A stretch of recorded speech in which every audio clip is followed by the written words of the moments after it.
السلام علیکم ورحمۃ اللہ وبرکاتہ۔ الحمد للہ کفا وسلام علی حبیبہ الذین اصطفیٰ، اما بعد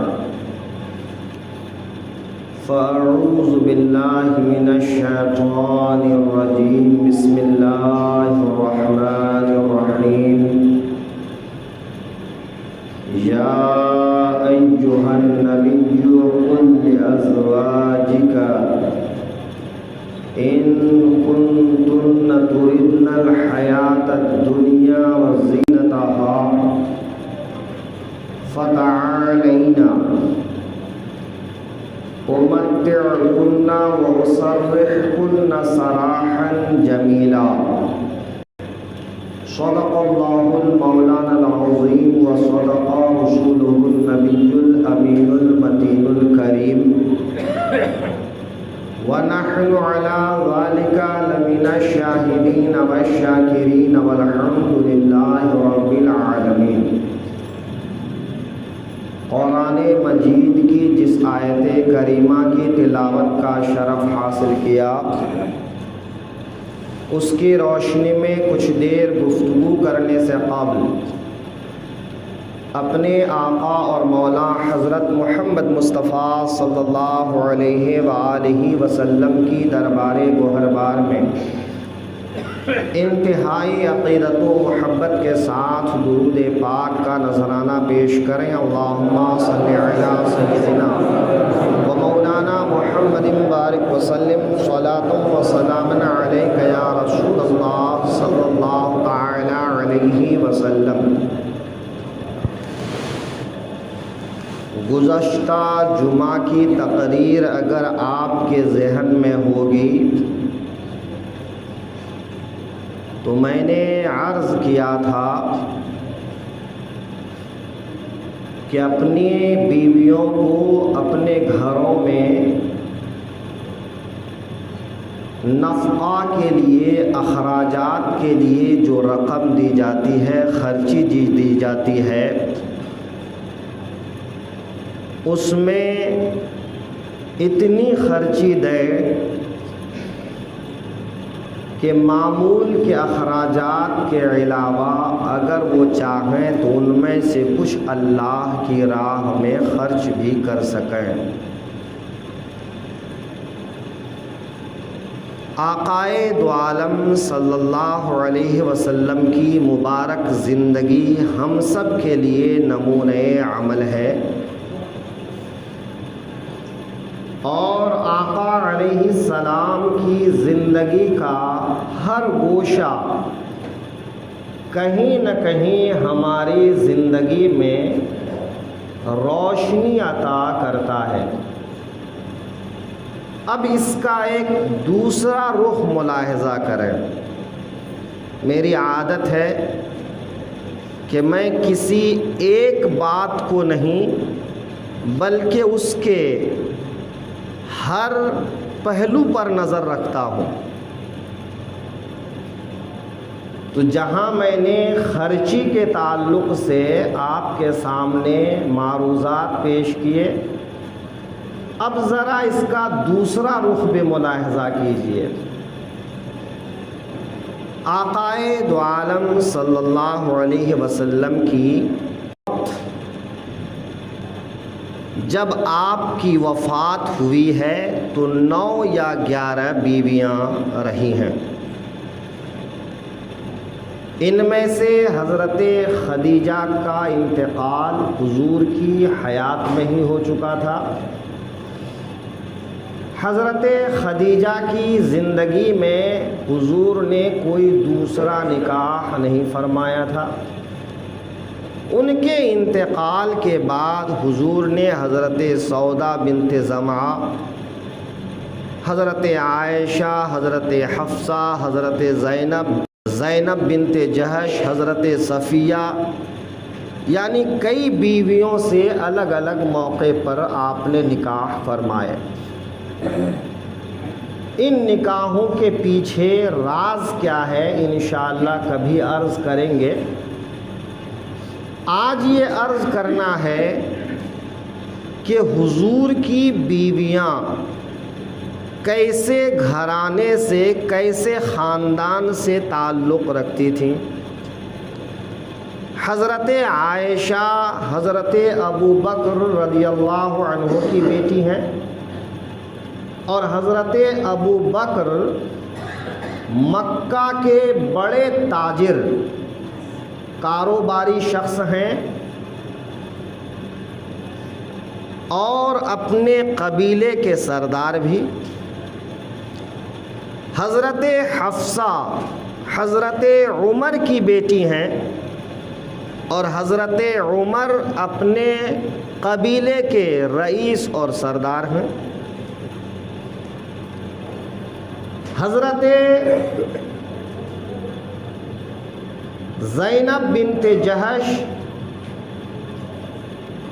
اور زینب بنت خزیمہ یہ دونوں قبیلہ قریش کی اونچے خاندان کی بیٹیاں ہیں۔ حضرت صفیہ بنت حی بن اخطب یہ یہودیوں کے سردار کی بیٹی ہے۔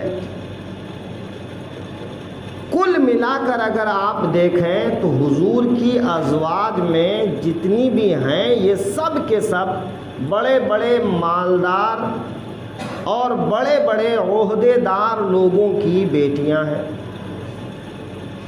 حضرت ام حبیبہ یہ ابو سفیان کی بیٹی ہے، اور ابو سفیان مکہ کا بڑا سردار اور بڑا رئیس آدمی ہے۔ تو ساری بیویاں رئیس خاندان اور بڑے خاندان سے، بڑے مالدار خاندان سے ہیں۔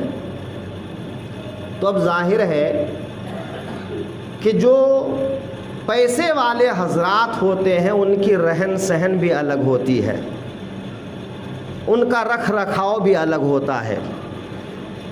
تو ان سب کی پرورش جو ہوئی تھی وہ رئیسانہ ماحول میں ہوئی تھی، اور حضور کی مبارک زندگی سادگی سے بھرپور ہے۔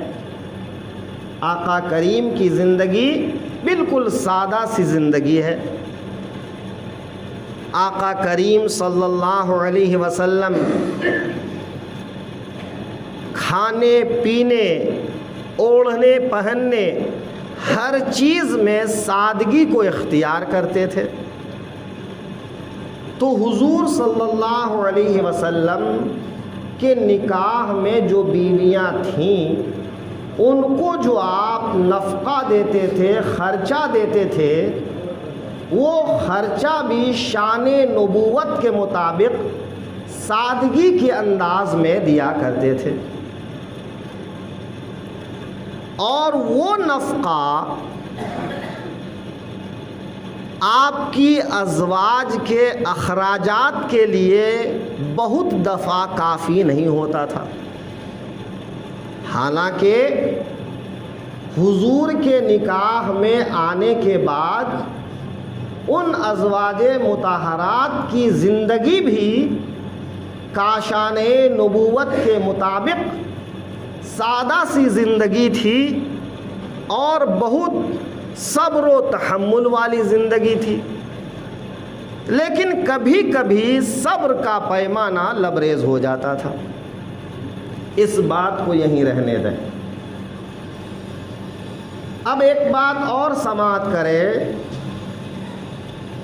حضرت عمر رضی اللہ تعالی عنہ کہتے ہیں کہ ہم قریش کے لوگ اپنی بیویوں پر غالب رہا کرتے تھے، حاوی رہا کرتے تھے، کہ حضرت عمر فرماتے ہیں کہ ہم قریش کے مردوں کا حال یہ تھا کہ ہم بیویوں پر غالب رہتے تھے، ہم جو کہہ دیتے تھے بیویاں وہ بات مان لیتی تھیں۔ لیکن انصار کا معاملہ کچھ الگ تھا۔ مدینے میں جو انصاری حضرات رہا کرتے تھے، انصاری سے مراد حضور کے مددگار حضرات، جنہوں نے حضور کی بے پناہ اور مہاجرین کی بے پناہ مدد کی۔ تو انصار حضرات کے یہاں معاملہ بالکل الٹا تھا کہ وہاں بیویاں غالب رہا کرتی تھیں، حاوی رہا کرتی تھیں۔ تو حضرت عمر فرماتے ہیں کہ جب ہم مکہ شریف سے ہجرت کر کے مدینے میں آ گئے تو مدینے کی عورتوں کو دیکھ کر مہاجرین قریش حضرات کی بیویوں نے بھی رنگ بدلنا شروع کر دیا۔ ماحول کا انسان کی زندگی پر اثر ہوتا ہے، تو جس ماحول میں آپ رہتے ہیں بال بچوں پر وہی رنگ چڑھنے لگتا ہے۔ تو حضرت عمر کہتے ہیں کہ جب ہم لوگ مدینے میں آ گئے تو مدینے میں ہماری بیویاں بھی انصار کی بیویوں کو دیکھ سن کر اپنا رنگ بدلنے لگ گئیں۔ حضرت عمر کہتے ہیں کہ ایک دن کسی بات پر میں نے اپنی بیوی کو ڈانٹ دیا، فَصَحَبْتُ کا لفظ ہے حدیث پاک میں، کہ میں نے اپنی بیوی کو ڈانٹ دیا، اونچی آواز میں کوئی بات کہہ دی تو اس نے بھی پلٹ کے جواب دے دیا۔ مکے میں ایسا نہیں ہوتا تھا کہ پہلے کوئی بیوی پلٹ کر جواب نہیں دیتی تھی، لیکن اب حضرت عمر کہتے ہیں کہ مدینے میں میری بیوی نے مجھے پلٹ کر جواب دے دیا، اور جب بیوی نے پلٹ کر جواب دیا تو مجھے اور غصہ آیا، میں ناراض ہو گیا۔ اب جب حضرت عمر ناراض ہوئے تو ان کی زوجہ کہتی ہیں آپ کیوں ناراض ہو رہے ہیں؟ آپ تو حضور کو بہت زیادہ محبوب رکھتے ہیں، حضور کی بیویاں بھی ان کو پلٹ کر جواب دیتی ہیں تو وہ تو برا نہیں مانتے، اور آپ ان کی پیروی کرتے ہیں اور آپ کو میں نے پلٹ کے جواب دے دیا تو آپ برا مان گئے۔ حضرت عمر نے کہا ہاں ایسی بات ہے، حضور کی بیویاں ان کو پلٹ کے جواب دیتی ہیں، تب تو وہ بہت خسارے میں ہیں جو پلٹ کے جواب دیتی ہیں۔ خاسرت کا لفظ ہے کہ وہ بہت خسارے میں ہیں، بہت گھاٹے میں ہیں، بہت نقصان میں ہیں، وہ ہلاک و برباد ہو جائیں جو حضور کو پلٹ کے جواب دے دیں۔ اب حضرت عمر کی بیٹی حضرت حفصہ یہ حضور کے نکاح میں تھیں، تو حضرت عمر اپنی بیٹی کے پاس آئے اور اپنی بیٹی سے کہا میں نے سنا ہے کہ حضور کی ازواج پلٹ کر ان کو جواب دیتی ہیں، تو اے بیٹی تم ہرگز ایسا نہ کرنا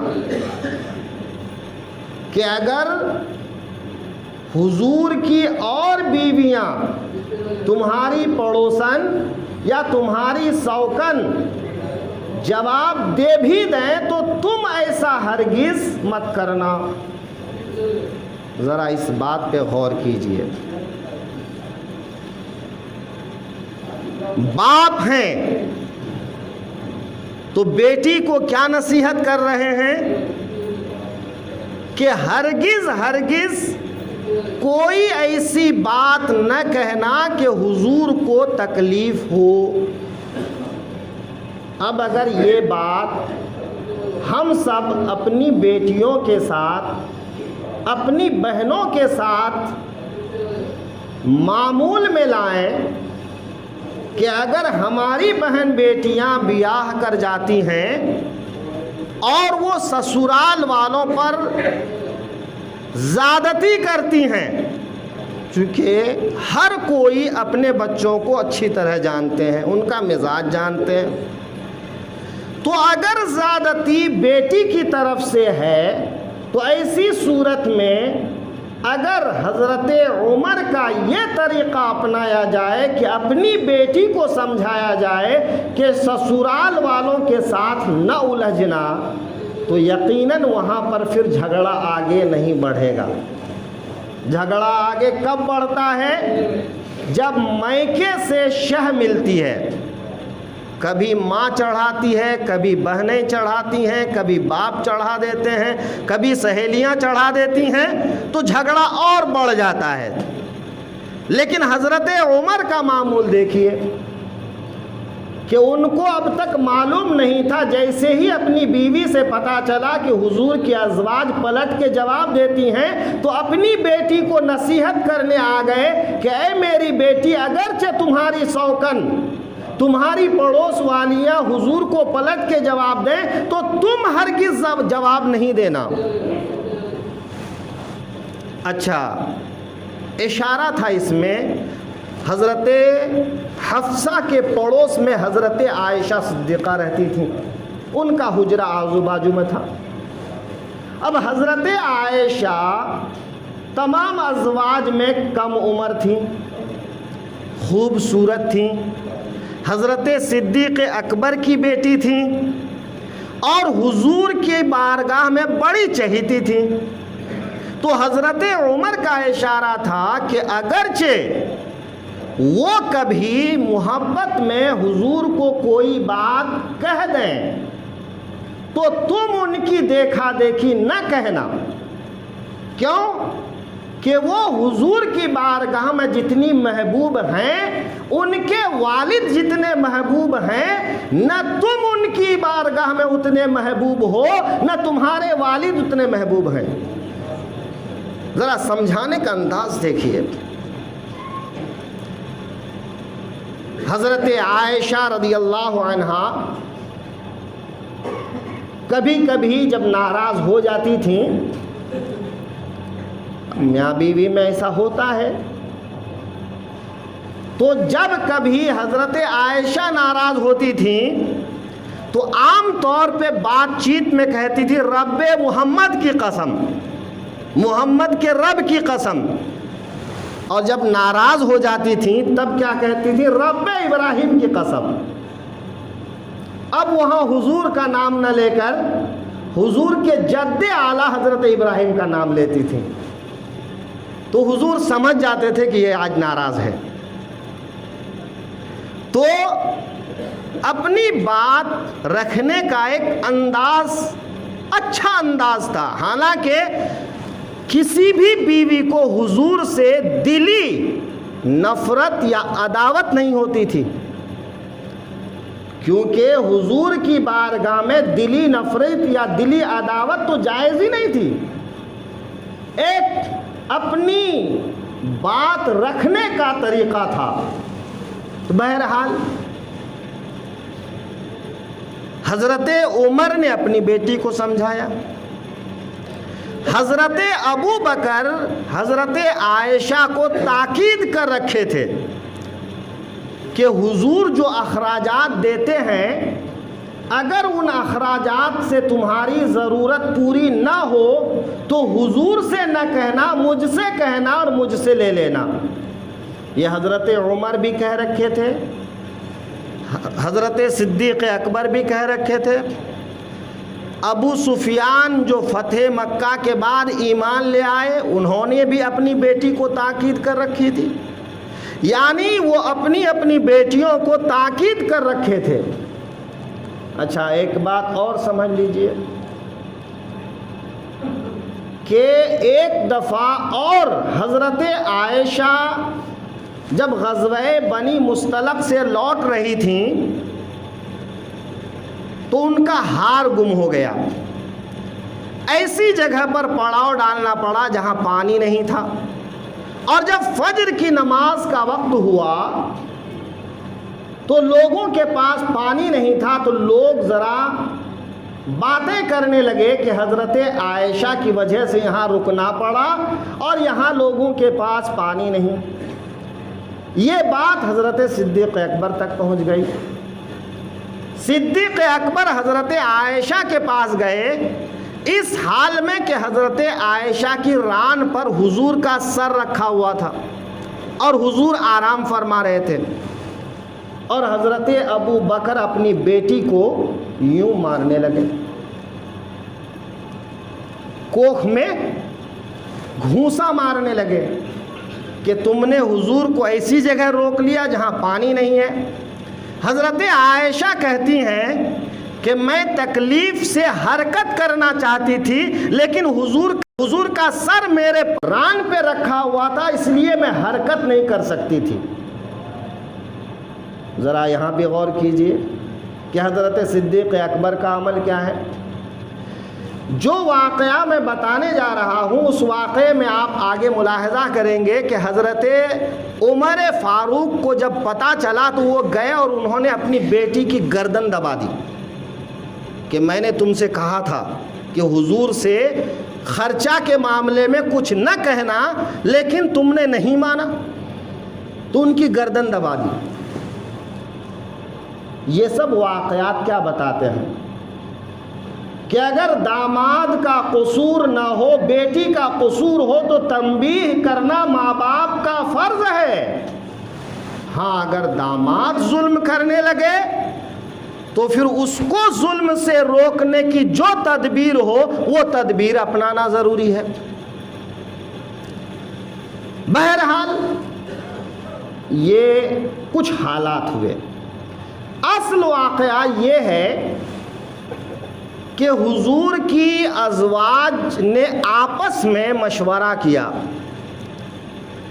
کہ حضور جو ہم کو خرچہ دیتے ہیں وہ خرچہ ہم سب کو پورا نہیں ہو رہا ہے، تو کیوں نہ حضور کی بارگاہ میں زیادہ خرچہ کی مانگ کی جائے، مطالبہ کیا جائے۔ مگر یہ بات کہے کون؟ حضور کی بارگاہ میں یہ بات رکھے کون؟ تو اب ساری ازواج جو ہے آئیں حضرت عائشہ اور حضرت حفصہ کے پاس، کیونکہ ایک حضرت ابوبکر کی بیٹی، ایک حضرت عمر کی بیٹی، تو تمام ازواج نے مل کر مشورہ کیا کہ حضور سے کہا جائے کہ خرچی ذرا زیادہ کر دیں تاکہ ہمارے اخراجات میں تکلیف نہ ہو۔ اب تمام ازواج کے مشورے سے حضور کی بارگاہ میں یہ بات رکھی گئی کہ حضور ہمارا خرچہ بڑھا دیا جائے، لیکن حضور کو یہ بات ناگوار گزری کہ ازواج مطہرات کا مقام بہت بڑا ہے، وہ اس طرح کی بات کرتی ہیں، تو حضور کو یہ بات ناپسند ہوئی۔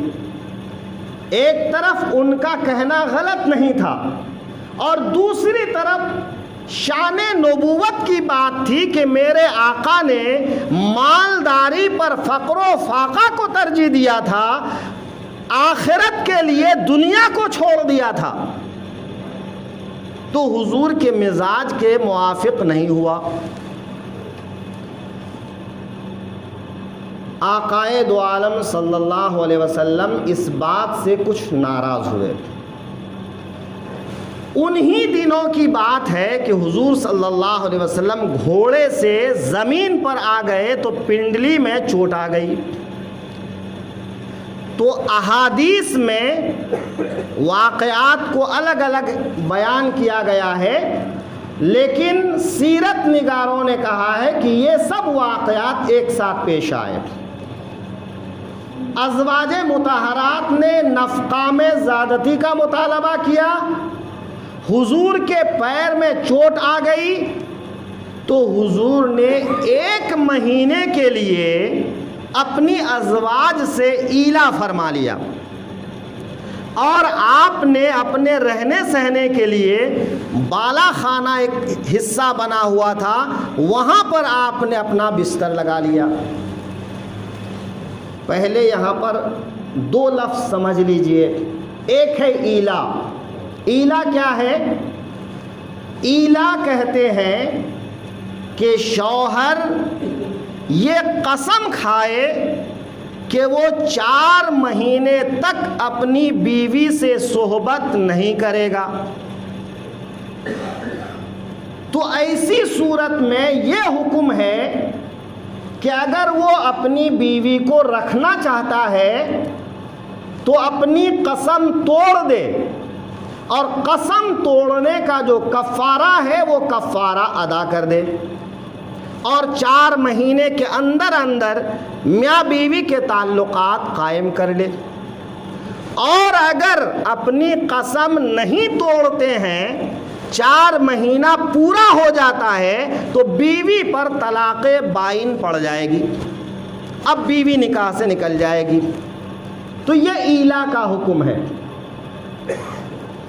آج کل بہت سے حضرات کہتے ہیں کہ حضرت میاں بیوی کا اتنے مہینے سے تعلق نہیں ہے تو بیوی پر طلاق پڑ گئی۔ جن کے ہاں جس طرح کے واقعات ہوتے ہیں، کوئی 6 مہینہ، کوئی سال بھر، کوئی 2 سال، یاد رکھیے کہ طلاق شوہر دیتا ہے تب ہوتی ہے، بنا دیے کبھی نہیں ہوتی ہے۔ وہ 4 مہینہ ہو، 40 مہینہ ہو، 40 سال ہو۔ ایلا کا مسئلہ الگ ہے کہ ایلا میں یہ قسم کھائے کہ میں اپنی بیوی کے ساتھ 4 مہینے تک ہم بستری نہیں کروں گا، تو اس کا مسئلہ الگ ہے۔ اگر 4 مہینہ گزر گیا اور ہم بستری نہیں کی تو طلاق بائن پڑے گی۔ لیکن یوں ناراضگی رہی یا کھانے کمانے کے حساب سے دونوں الگ الگ جگہ پر رہے، تو چاہے سال گزرے، 2 سال گزرے، 10 سال گزرے، جتنے بھی سال گزر جائے طلاق نہیں پڑتی ہے۔ جب تک شوہر طلاق دیتا نہیں، عورت پر طلاق پڑتی نہیں، اس لیے ایسی کسی عورت کو دوسرے سے نکاح کرنا جائز نہیں۔ خیر، آقا کریم نے 1 مہینے کا ایلا فرمایا۔ آپ نے قسم کھائی کہ 1 مہینے تک میں اپنی ازواج مطہرات کے ساتھ نہیں رہوں گا، اور آپ نے اپنی رہائش کے لیے بالا خانہ کو، اوپر کے حصے کو، مالیے کے حصے کو پسند فرما لیا۔ آپ مسجد نبوی میں آتے اور نماز پڑھ کے اسی جگہ چلے جاتے۔ اس بیچ میں نہ ازواج مطہرات سے بات کرتے، نہ صحابہ کرام سے بات کرتے۔ تو یہ ایلا کی 2 وجہ ہوئی، ایک تو ازواج کا نفقہ میں زیادتی کا مطالبہ، اور دوسرا پیر میں چوٹ کا آ جانا۔ دونوں وجہ سے حضور نے 1 مہینے کا ایلا فرما لیا۔ اب لوگوں میں یہ مشہور ہو گیا کہ حضور نے اپنی بیویوں کو طلاق دے دی۔ اب حضور نے زبان سے کچھ نہیں کہا، ازواج مطہرات سے بات نہیں کر رہے تھے، صحابہ کرام سے کچھ بات نہیں کر رہے تھے، تو یہ بات پھیل گئی کہ حضور نے اپنی بیویوں کو طلاق دے دی۔ اب ازواج مطہرات بیٹھ کر رونے لگ گئیں، صحابہ کرام مسجد نبوی میں بیٹھ کر رونے لگ گئے۔ یہ حضور سے محبت اس قدر تھی صحابہ کرام کو کہ اتنا بڑا حادثہ ہو جائے تو پھر کس کو رونا نہ آئے۔ تو صحابہ کرام جو ہے فجر کی نماز پڑھ کر رونے بیٹھ جاتے، کام کاج چھوڑ کے بیٹھ گئے، سب مسجد نبوی میں جمع ہونے لگے، اور حضور کی بارگاہ میں کوئی حاضری کے لیے اجازت مانگے تو اجازت نہ ملے۔ حتیٰ کہ صدیق اکبر رضی اللہ عنہ جو حضور کی بارگاہ میں بہت محبوب تھے، ان کو بھی اجازت نہیں ملی۔ اب حضرت عمر کہتے ہیں کہ میں مدینے کے بالائی حصے میں رہتا تھا، کہ اس ٹائم مدینے کا جو علاقہ تھا ایک حصہ اونچائی کی طرف اور ایک حصہ نیچے کی طرف، تو بالائی حصے میں ہم لوگ رہا کرتے تھے۔ تو ہم اور ہمارے ایک انصار ساتھی نے آپس میں طے کیا تھا کہ ایک دن حضور کی بارگاہ میں وہ جائیں گے اور ایک دن میں جاؤں گا، ایک دن وہ اپنی کھیتوں میں کام کریں گے، ایک دن میں اپنے کام کاج کروں گا، اور دن بھر حضور کی بارگاہ میں جو کچھ سنیں گے، جو ہوگا، وہ تمام واقعات ایک دوسرے کو بتاتے رہیں گے۔ یہ معمول چلتا رہا۔ ایک دن عشاء کی نماز کے بعد وہ انصاری صحابہ حضرت عمر کا دروازہ زور زور سے پیٹنے لگے۔ حضرت عمر گھبرا کر باہر آئے، کہا کیا بات ہو گئی؟ کہا بڑا غضب ہو گیا۔ تو حضرت عمر نے کہا کیا غسانیوں نے حملہ کر دیا تھا؟ اس وقت غسانیوں کی طرف سے مدینے پر حملے کی تیاری ہو رہی تھی۔ کیا غسانیوں نے حملہ کر دیا ہے؟ تو وہ صحابی کہنے لگے اس سے بھی بڑی بات ہے۔ کہا کیا بات ہے بتاؤ؟ تو اس نے بتایا کہ مجھے ایسا لگتا ہے، سننے میں آیا ہے کہ حضور نے اپنی ازواج کو طلاق دے دی۔ اب حضرت عمر کو بھی کچھ سمجھ نہیں آ رہا تھا، رات کیسے کیسے گزری، اور فجر کی نماز آ کر کے مسجد نبوی میں پڑھے۔ مسجد نبوی میں نماز پڑھے، نماز کے بعد حضور اپنی جگہ چلے گئے۔ صحابہ کرام سے پوچھا کیا آپ لوگوں کو معلوم ہے کہ حضور نے اپنی ازواج کو طلاق دی ہے؟ کہا کسی کو کچھ نہیں پتا، بس سن رہے ہیں۔ اپنی بیٹی کے پاس گئے۔ اس وقت جب اپنی بیٹی کے پاس گئے تو حضرت عمر اتنے غصے میں تھے کہ انہوں نے اپنی بیٹی کا گلا دبا دیا اور کہا میں نے پہلے ہی کہا دیا تھا کہ تم لوگ نفقہ کے بارے میں، خرچے کے بارے میں کچھ حضور سے نہ کہنا، اگر کم پڑے تو مجھ سے لے لیا کرنا، لیکن تم نے نہیں مانا۔ حضرت حفصہ کی سانس دم گھٹنے لگا۔ خیر حضرت عمر نے پوچھا بتاؤ کیا حضور نے طلاق دی ہے؟ کہا مجھے نہیں معلوم۔ ازواج مطہرات سب رو رہی ہیں لیکن کسی کو کچھ نہیں معلوم۔ اب حضرت عمر رضی اللہ عنہ حضور کی بارگاہ میں اجازت کے لیے گئے اور حضور نے اپنے خادم حضرت رباح کو دروازے پہ بیٹھا دیا تھا، کسی کو آنے نہیں دینا۔ حضرت عمر نے کہا جاؤ میرا نام لے کے اجازت مانگو۔ ایک بار اجازت مانگے، نہیں اجازت ملی۔ دوبارہ اجازت مانگے، نہیں اجازت ملی۔ تیسری بار حضرت عمر نے آواز بلند کر کے کہا کہ میرا نام لے کر کہو کہ عمر آئے ہیں، وہ آپ سے کچھ بات کرنا چاہتے ہیں، کیا آپ نے بیویوں کو طلاق دی ہے، اس سلسلے میں پوچھنا چاہتے ہیں۔ جب حضرت رباح سے حضرت عمر نے زور میں آواز سے بات کی تو حضور نے حضرت رباح کو بلا کر کہا اس کو بھیجو۔ اب حضرت عمر گئے۔ حضرت عمر حضور کی بارگاہ میں جیسے ہی گئے تو پہلا سوال کیا، یا رسول اللہ کیا آپ نے اپنی ازواج کو طلاق دے دی ہے؟ تو حضور نے فرمایا نہیں۔ تو حضرت عمر کہتے ہیں میں نے خوشی کے مارے نعرہ تکبیر بلند کی، اونچی آواز میں تکبیر بلند کی، یہاں تک کہ مدینے میں آواز پھیل گئی، اور میں نے کہا اے صحابہ کرام سن لو کہ حضور نے اپنی ازواج کو طلاق نہیں دی ہے۔ تب صحابہ کرام کی جان میں جان آئی۔ اب حضور صلی اللہ علیہ وسلم سے بات چیت کرنے کے لیے حضرت عمر کچھ بہانہ تلاش کر رہے تھے کہ کسی بہانے سے بات چیت شروع ہو اور حضور کو خوش کیا جائے۔ تو حضرت عمر نے کہا یا رسول اللہ بھلا بتائیے، تو اپنی زوجہ کا نام لے کے کہا کہ جب تک مکے میں تھے تو کسی کی آواز نہیں نکلتی تھی، مدینے میں آ کر انصار کی بیویوں کو دیکھ کر انہوں نے بھی پلٹ کے جواب دینا شروع کر دیا ہے۔ تو حضور تھوڑا مسکرائے۔ اب حضور کو تھوڑا مسکراتے دیکھے تو حضرت عمر کو اور ہمت ہوئی، کچھ اور باتیں کرنے لگے، پھر دھیرے دھیرے جو ہے باتیں ہونے لگی۔ تو اس طرح سے حضور صلی اللہ علیہ وسلم نے 1 مہینے کے لیے ایلا فرمایا، یعنی ازواج مطہرات سے قطع تعلق کیا۔ کس بات کو لے کر؟ نفقہ زیادہ مانگنے کو لے کر۔ تو اگر آدمی کے پاس حیثیت نہ ہو حیثیت سے بیویاں زیادہ مطالبہ کرے تو ایسے وقت میں شوہر تو پہلے ان کو سمجھائے، جب نہ سمجھے تو اپنی ناراضگی کا اظہار کرے۔ یہ حضور کی سیرت کا ایک حصہ ہے، حضور کی زندگی کا ایک حصہ ہے۔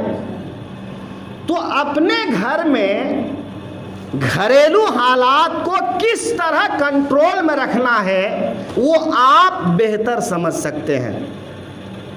ہم کو چاہیے کہ حضور کی زندگی کو اپنی زندگی کا نمونہ بنائیں اور اس نمونے کے تحت اپنے گھر کو چلانے کی کوشش کریں۔ اسی لیے حضور کی سیرت کو سمجھنا اور حضور کی سیرت پاک کو اپنی ازواج کو، اپنی بیویوں کو، اپنی بیٹیوں کو سکھانا بہت زیادہ ضروری ہے تاکہ اپنی زندگی وہ میانہ روی کے ساتھ گزار سکیں۔